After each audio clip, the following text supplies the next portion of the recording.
Hello everyone and welcome back to a brand new video. In today's tutorial, I'm gonna show you how to add audio to a Canva video.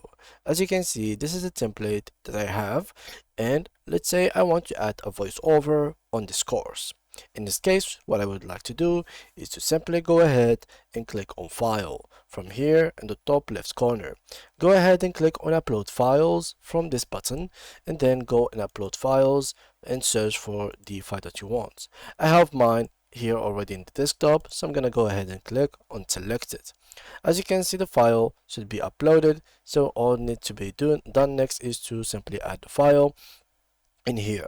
And as you can see, now I'm simply gonna close this, and now if you try to play it or do whatever, it will actually start it, and here it is, the file. You can here click, adjust the volume, copy paste it. You can build synchronization with it, do some fade in, like fade in, fade out, something like so.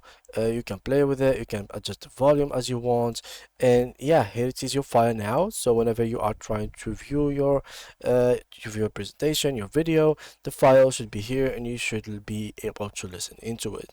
Thank you guys all for watching, and see you guys in the next video.